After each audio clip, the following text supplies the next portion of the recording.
5 money rules that will change your life. Rule number 1, pay yourself first. The first rule is simple: pay yourself first. Most people do the opposite. They receive their paycheck. Then they pay rent, utilities, groceries, car payments, credit cards, subscriptions, entertainment, shopping, and whatever is left at the end of the month, they save. The problem? There is usually nothing left, and this creates a dangerous cycle. You tell yourself, I'll start saving next month. Next month comes, something unexpected happens: a car repair, a medical bill, a vacation, a birthday, a new phone, and once again, nothing gets saved. So instead of saving what's left after spending, reverse the process. Save first, spend what remains. For example, imagine you take home $4,000 a month instead of spending the entire $4,000 and hoping to save something. Automatically move $400 into savings on payday. Now you have $3,600 available to spend. You didn't wait for discipline, you didn't depend on motivation, you simply made saving automatic. And that's the secret. The best financial habits are automated. The 10% rule. If you're just starting, consider using 10% as a target. Earn $3,000, save $300.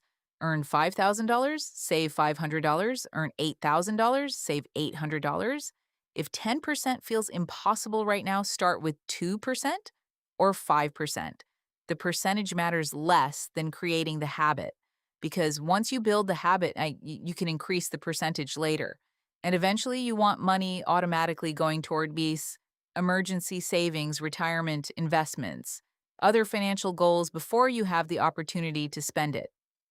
Why automation works. Imagine you have to make a financial decision every single month. Should I save $500 this month? That's 12 decisions a year. But if you automate the transfer, you don't have to make the decision every time. The system makes it for you. This is important because humans are naturally good at spending money that's available. If your checking account shows $4,000, your brain thinks, I have $4,000. Ihouts. But if $500 automatically moves into savings, you begin thinking, I have $3,500 available. Your lifestyle gradually adjusts. This works in your favor. And it's a big part of why automation is so effective. And you can use it to your advantage. The wealthy mindset. There's another psychological benefit. When you consistently save money, you stop seeing yourself as someone who is trying to become financially responsible. You become someone who is financially responsible. That identity matters because your financial behavior starts matching your identity. You're no longer asking, can I afford this? You're asking, does this fit my financial plan? That's a completely different mindset. Action step. So here's your first action. The next time you receive your paycheck, automatically move a percentage into savings before you spend anything.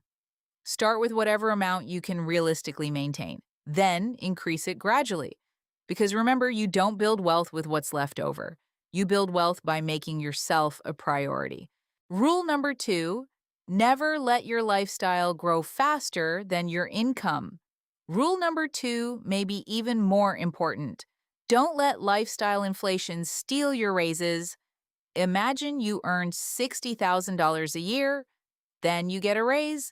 Now you're making $70,000. You might think, great. Now I can finally upgrade my lifestyle. So you get a nicer car, a better apartment, more expensive restaurants, more subscriptions, more travel, more shopping, and suddenly your $10,000 raise has disappeared. Then 3 years later, you receive another raise, and you do it again. This is called lifestyle inflation, and it can keep high-income people financially stressed for decades. The $1,000 raise test. Let's say your income increases by $1,000 per month. Here's a powerful strategy.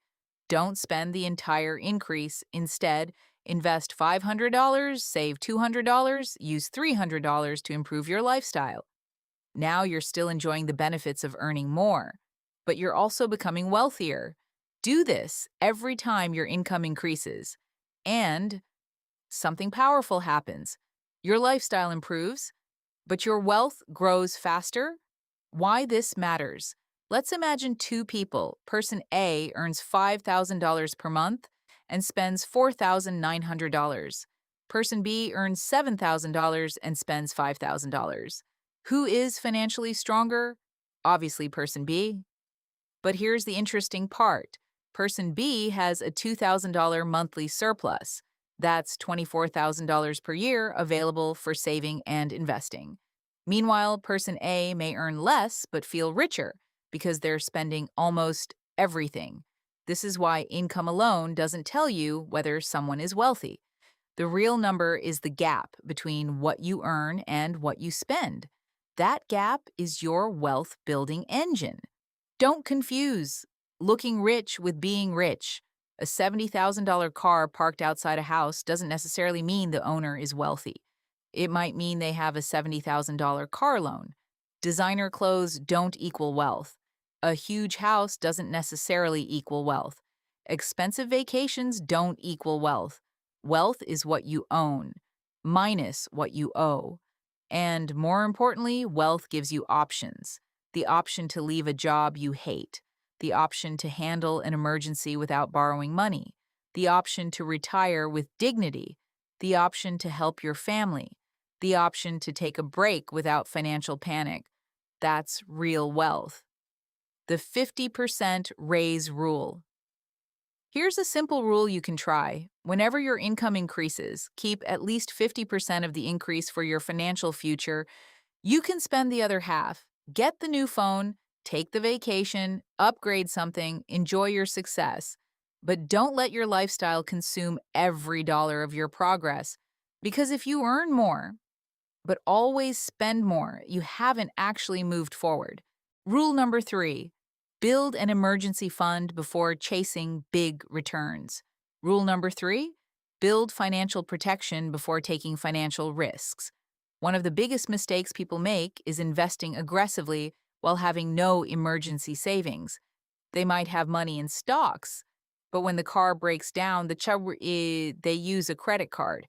Then interest starts accumulating, or they sell investments at the wrong time. This is backwards. Before you focus heavily on growing wealth, you need a financial safety net. Your emergency fund.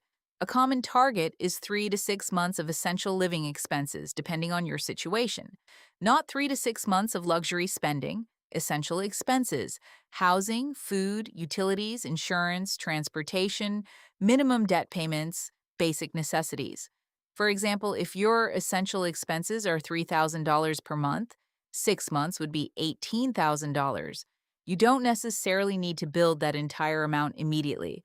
Start with your first milestone, $1,000, then $2,500, then 1 month of expenses, then gradually work toward your longer-term target. Why an emergency fund is more than savings. An emergency fund isn't just money sitting in an account, it's financial freedom. Imagine your car breaks down and the repair costs $1,500. Without savings, which credit card should I use? With savings, okay, I can handle this. That's a completely different emotional experience. And financial stress can cause people to make terrible decisions. When you're desperate, you might take a high-interest loan, sell investments at the wrong time, accept a terrible job, borrow from family, or pile up credit card debt. Cash reserves give you breathing room. Where should the money go? Your emergency fund should generally be kept somewhere safe and accessible rather than invested in something volatile. The purpose isn't to make huge returns. The purpose is availability and stability. Your emergency fund is not your wealth engine. It's your financial airbag. You hope you never need it, but you're very glad it's there when you do. The credit card trap. Let's say an unexpected $2,000 expense hits. You put it on a high-interest credit card. Now that $2,000 can become much more expensive if you carry the balance. And while you're trying to invest for a potential return, you're paying significant interest on debt. That's why your financial order matters. Protect yourself first, then build wealth. The financial ladder. Think of your money like climbing a ladder. Step 1, control spending. Step 2, build emergency savings. Step 3, pay down expensive debt. Step 4, invest consistently. Step 5, increase income. Step 6, build long-term wealth. You don't want to jump from step 1 directly to risky investments. Build the foundation first. Rule number 4, make your money work while you sleep now. We get to one of the most powerful money rules. Don't just work for money, make your money work for you. If your only source of income is your paycheck, you are dependent on your labor. You work, you get paid, you stop working, the income stops. Investing changes that equation. Your money can potentially generate returns while you're working, sleeping, traveling, or spending time with your family. Compounding, one of the most powerful forces in investing, is compound growth. Here's the basic idea. You invest money, it earns a return, then your returns can potentially earn returns of their own. Over long periods, that can create significant growth. But here's the catch. Compounding needs time. That's why starting early can be so powerful. Imagine two people, one starts investing at age 25, another waits until age 40. The second person may have a much harder job because they have fewer years for compounding to work. This is why you shouldn't wait until you're rich to start investing. You don't need thousands of dollars. One of the biggest misconceptions about investing is, I need a lot of money before I can start. You don't necessarily need thousands of dollars. Depending on your investment platform and the investment you choose, you may be able to start with relatively small amounts. Even $50 a month creates a habit. $100 a month creates a stronger habit.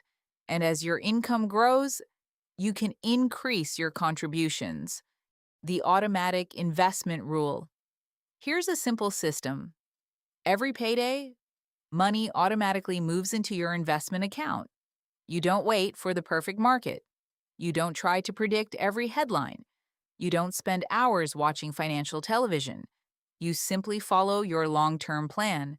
For many beginners, diversified, low-cost investments, such as broad market index funds, can be a straightforward place to learn about long-term investing.